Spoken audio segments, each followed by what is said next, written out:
इस वीडियो में मैं आपको ये बताऊंगा कि मधुमक्खियों में लिंग निर्धारण कैसे होता है। लेकिन इसे जानने से पहले ये समझना पड़ेगा कि जो मधुमक्खी है उसके छत्ते में कितने प्रकार की मधुमक्खियाँ होती हैं, कौन नर है कौन मादा है, गुणसूत्रों की संख्या कितनी है। ऐसी तमाम छोटी छोटी बातों को पहले समझेंगे, इसके बाद लिंग निर्धारण समझ में आएगा। पहले ये समझिए कि जो मधुमक्खी है, ठीक, उसका जंतु वैज्ञानिक जो नाम होता है वो होता है एपिस इंडिका। क्या नाम है इसका? Apis indica. काफ़ी इंपॉर्टेंट है इसलिए मैं बता रहा हूँ। एपिस इंडिका नाम की मधुमक्खी इंडिया की एक इम्पॉर्टेंट मधुमक्खी होती है। और भी हैं, एपिस डॉर्सोटा नाम की और भी हैं, लेकिन एपिस इंडिका आप लोग याद रखेंगे। तो जो मधुमक्खी है इसके छत्ते में बेटा 3 प्रकार की मक्खियाँ पाई जाती हैं।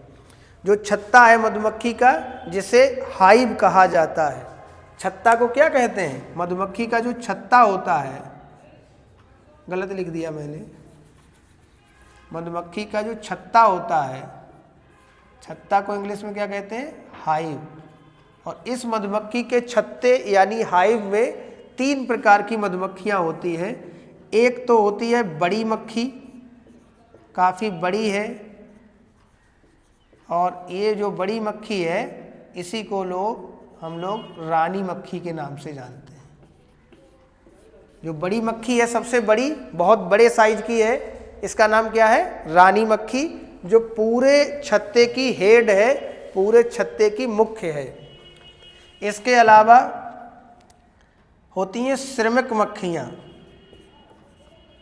श्रमिक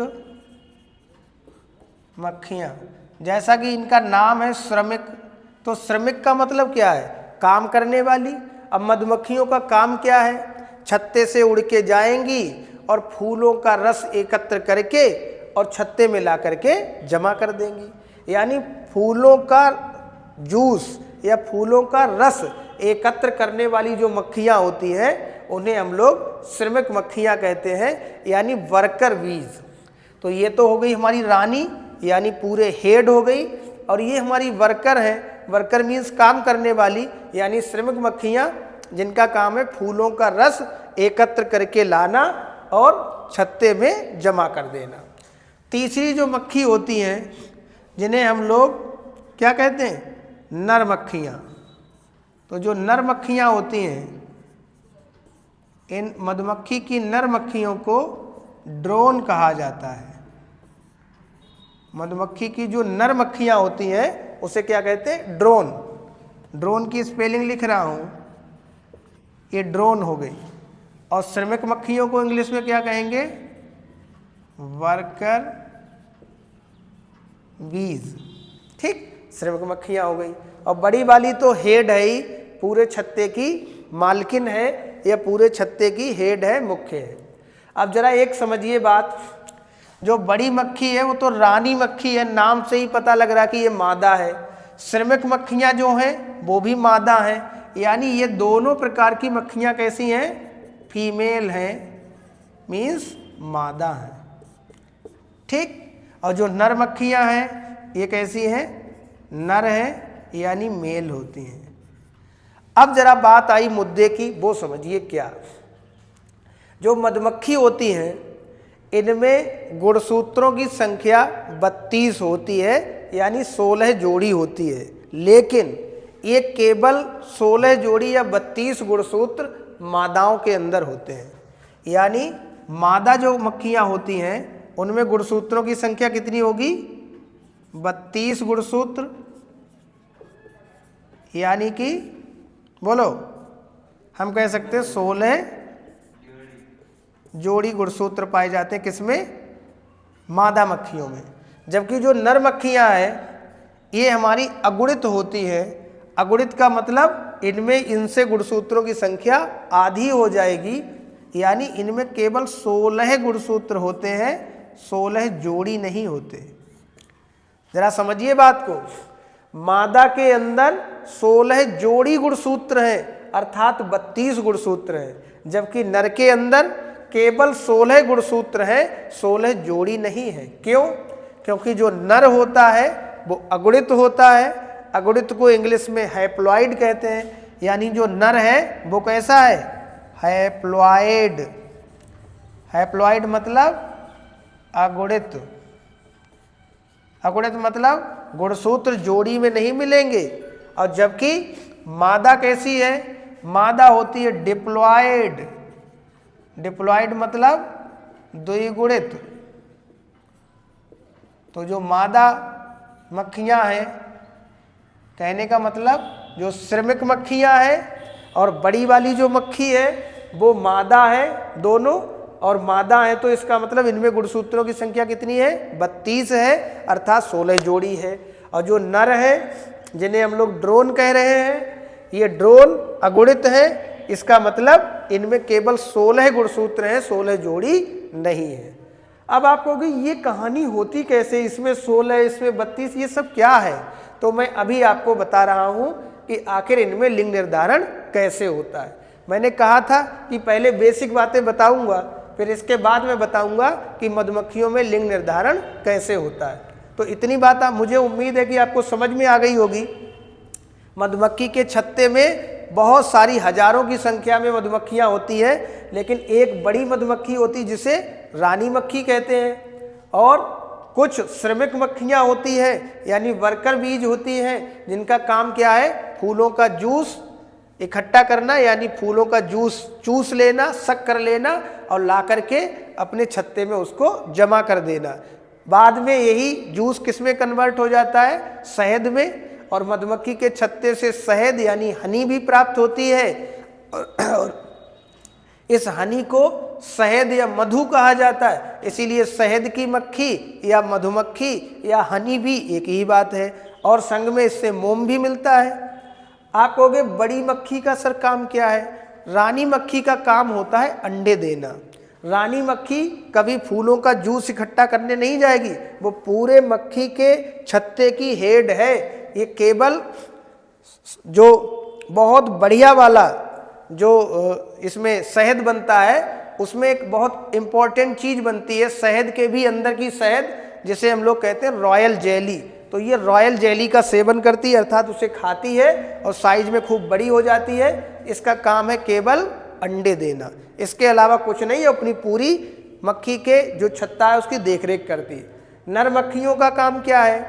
नर मक्खियाँ काम नहीं करेंगी, इनका काम है रानी मक्खी के साथ प्रजनन क्रिया करना और अंडों को जन्म देने में मदद करवाना। ठीक, और इस तरीके से हमने देखा कि रानी मक्खी और श्रमिक मक्खियाँ मादा हैं, जो कि क्या करेंगी, अपना अपना काम करेंगी। ये अंडा देगी और ये फूलों का रस इकट्ठा करेगी, और नर मक्खियाँ अपना काम करेंगी, मादा के साथ प्रजनन क्रिया करेंगी।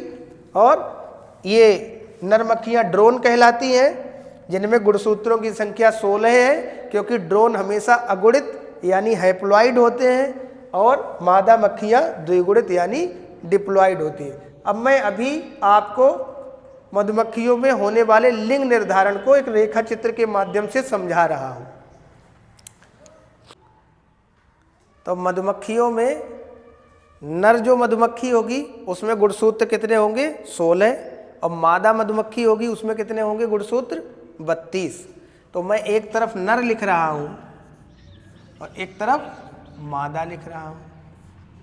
नर के पास कितने गुणसूत्र हैं बेटा, 16 गुणसूत्र, और मादा के पास कितने हैं, 32 गुणसूत्र। तो मादा के पास में 32 गुणसूत्र है और नर के पास में कितने हैं, 16। जब नर अपने शुक्राणु बनाएगा तो यहाँ पर अर्धसूत्री विभाजन नहीं होगा, बल्कि समसूत्री विभाजन होगा। क्या होगा, समसूत्री विभाजन। ये समसूत्री विभाजन क्या होता है, जिसे हम लोग माइटोसिस कहते हैं। माइटोसिस का मतलब हुआ कि जितने गुणसूत्र इस कोशिका में है, इससे बनने वाली कोशिका में भी गुणसूत्रों की संख्या समान बनी रहेगी।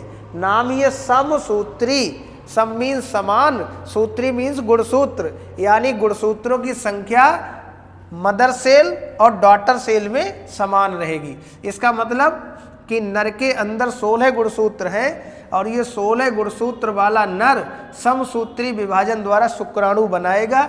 यानी यहाँ जितने भी शुक्राणु बनेंगे उन शुक्राणुओं के अंदर भी 16 गुणसूत्र रहेंगे, क्योंकि यहाँ समसूत्री विभाजन हो रहा है, जो कि एक अपने आप में स्पेशल केस है। हमेशा शुक्राणु अंडाणु किसी भी जीवधारी में बने तो हमेशा अर्धसूत्री विभाजन होता है, ठीक। लेकिन मधुमक्खियों के नर में जब शुक्राणु नर बनाता है तो हमेशा कौन सा विभाजन है? समसूत्री, जो अपने आप में एक स्पेशल या अद्भुत केस है। मादा जो है वो सामान्य काम करेगी, यानी मादा जब अंडाणु बनाएगी तो मादा के पास 32 गुणसूत्र हैं, और ये क्या करेगी भाई? माइटोसिस ना करके क्या करेगी? मियोसिस। मियोसिस मीन्स अर्धसूत्री विभाजन, जो कि सामान्यतया सारे जीवधारियों में ऐसा ही होता है। मानवों की महिलाओं में भी ऐसा ही बात है, जब भी अंडाणु बनेगा तो भाई क्या होगा? अर्धसूत्री विभाजन। हम लोगों में शुक्राणु बनते हैं तो हम लोगों में भी अर्धसूत्री विभाजन होता है। गधा में, घोड़ा में, लोमड़ी में, बंदर में, खरगोश में, छिपकली में, सब में ही हो रहा है। लेकिन यहाँ नर ने कुछ अलग तरीके का काम किया, जो अनोखा काम है। तो मादा में अर्धसूत्री विभाजन होगा। जब अर्धसूत्री विभाजन होगा तो क्या होगा? यहाँ पर बनने वाले जो अंडाणु हैं उन अंडाणुओं में क्या होगा? गुणसूत्रों की संख्या मदर सेल की तुलना में कितनी रह जाएगी? आधी, क्योंकि नाम है अर्धसूत्री विभाजन, यानी गुणसूत्र रह जाएंगे आधे। मीन्स इनमें कितने कितने बनेंगे? 16। तो यहाँ से जो शुक्राणु बना वो शुक्राणु कैसा बना था? बोलो, 16 गुणसूत्र वाला। और मादा से जो अंडाणु बन रहे हैं ये भी कैसे बन रहे हैं? 16 गुणसूत्र वाले। परंतु मादा ने जब अंडाणु बनाए तो कौन सा विभाजन किया? अर्धसूत्री विभाजन। और नर ने जब शुक्राणु बनाए तो कौन सा विभाजन किया? समसूत्री विभाजन। अब जरा बात समझिए, इस नर के शुक्राणु से मादा का अंडाणु मिलेगा, चाहे मैं इस वाले अंडाणु से मिला दूं चाहे इस वाले से, क्योंकि ये तो भाई दोनों ही अंडाणु हैं। बोलो है या नहीं? तो मैं मान लीजिए इस वाले अंडाणु से मिला रहा हूं, किसी एक अंडाणु से नर का शुक्राणु जब मिलेगा तो 16 और 16 गुणसूत्र मिलके कितने बन जाएंगे? 32। यानी 32 गुणसूत्र वाली संतान बनेगी। अब मुझे बता दो, 32 गुणसूत्र वाली संतान बनेगी तो वो भाई नर होगी या मादा? आपका क्या आंसर आ गया? मादा। अब जब मादा आ गई तो यहाँ दो बातें हो सकती हैं। हो सकता है भाई वो रानी मक्खी हो, और हो सकता है भाई वो श्रमिक मक्खी हो। यानी मादा में तो दोनों हैं, क्योंकि श्रमिक मक्खी भी मादा होती है और रानी मक्खी भी मादा होती है, ठीक। ये जो अंडाणु बचा, जो शुक्राणु से मिल ही नहीं रहा है, ये अंडाणु अपने आप में एक क्रिया करेगा। कौन सी क्रिया? अनिषेक जनन की। अनिषेक जनन। ये अनिषेक जनन क्या होता है? जरा नाम से समझिए। आ मीन्स अनुपस्थित, निषेक मीन्स निषेचन, जनन मीन्स जनन हो गया। यानी निषेचन नहीं हुआ परंतु जनन हो गया। मतलब नया जीवधारी तो बन गया, लेकिन फर्टिलाइजेशन अर्थात जनन की क्रिया, निषेचन की क्रिया नहीं हुई। इसका मतलब अंडाणु अनिषेक जनन, जिसे इंग्लिश में पार्थिनोजेनेसिस कहा जाता है, तो पार्थिनोजेनेसिस की क्रिया के द्वारा, पार्थिनोजेनेसिस के प्रोसेस द्वारा क्या करेगा? इस अंडाणु से क्या बन जाएगा भाई? एक 16 गुणसूत्र वाला प्राणी बनेगा।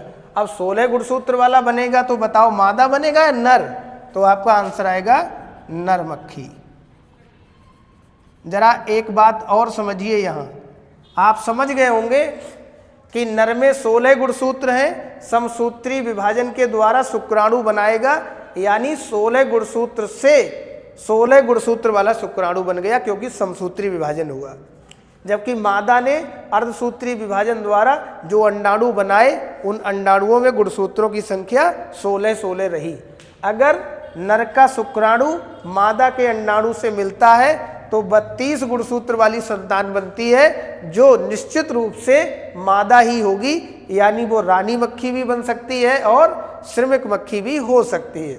जबकि अंडाणु जो है वो अनिषेक जनन यानी पार्थिनोजेनेसिस प्रोसेस के द्वारा मीन्स बिना निषेचन के जनन क्रिया द्वारा क्या करेगा, 16 गुणसूत्र वाली संतान बनाएगा, जो कि नरमक्खी ही होगी, अर्थात ड्रोन होगी। कौन होगी? ड्रोन। अब जरा यहाँ पे 2-3 बातों का उत्तर दीजिए। यहाँ जो नरमक्खी या ड्रोन बना, इस ड्रोन के क्या पिता हैं? जरा ध्यान से देखिए, नरमक्खी किससे पैदा हुई? मादा का अंडाणु बना, अंडाणु से अकेले पैदा हो गया, निषेचन की क्रिया हुई नहीं, अर्थात शुक्राणु तो आया ही नहीं। बिना शुक्राणु मिले ही अंडाणु ने अकेले नरमक्खी बना दी। इसका मतलब मधुमक्खियों का जो ड्रोन है उसका जन्म तो होता है लेकिन उसका पिता नहीं होता। बिना पिता की औलाद है ये। सोचिए, ऐसी कोई औलाद सुनी जिसका बाप ना हो? लेकिन नरमक्खी ऐसी होती है जिसका पिता फादर नहीं है, अकेले मम्मी ने ही उसको जन्म दे दिया। दूसरी एक बात, ये जो नरमक्खी है ड्रोन, ये नरमक्खी ड्रोन बन गई। जब ड्रोन बनेगी तो सीधी सी बात आगे चल कर के ये क्या बनाएगी? शुक्राणु। जब शुक्राणु बनाएगी और उधर से मादा की तरफ से अंडाणु आएगा, तो इसका शुक्राणु इसके मादा के अंडाणु से मिलेगा, तो 16 और 16 कितने गुणसूत्र हो जाएंगे? 32। तो 32 गुणसूत्र वाली संतान सदैव क्या बनेगी? मादा। इसका मतलब नर मक्खी हमेशा मादा मक्खी को तो जन्म दे सकती है, लेकिन नर मक्खी कभी पुत्र पैदा नहीं कर सकती, मीन्स कभी अपना नर बच्चा पैदा नहीं कर सकती। तो नरमक्खी के बारे में 2-3 बातें नई मिल गई कि नरमक्खी एक ऐसी मधुमक्खी है जिसका पिता नहीं होता, केवल माता से पैदा हुआ है। दूसरा, नरमक्खी अपनी संतान बनाएगा तो अपनी बेटी को जन्म दे सकता है। अगर मैं कहूँ तो बेटी नहीं कहूँगा वैसे, क्योंकि मधुमक्खी है, ठीक समझाने के लिए कह रहा हूँ शब्द। कहने का मतलब मादा संतान तो बनाएगा लेकिन नर मक्खी को कभी जन्म नहीं दे सकता। अगर सिंपल भाषा में कहूं तो पुत्रियां पैदा कर लेगा लेकिन पुत्र पैदा नहीं कर पाएगा। नर मक्खी का बाप भी नहीं है और ये बाप बन भी नहीं सकता है। किसका? बेटे का। लड़की का तो बाप बनेगा। बात समझ गए? क्योंकि अपने शुक्राणु से मादा के अंडाणुओं को जब मिलाएगा तो सीधी बात मादा मक्खी पैदा होगी, कभी नर मक्खी पैदा नहीं हो सकती। इस प्रकार हमने देखा मधुमक्खियों में लिंग निर्धारण कठिन नहीं है लेकिन थोड़ा ट्रिकी है। थोड़ा हिसाब से पढ़िए, सही से समझिए, समझ में आएगा निश्चित रूप से।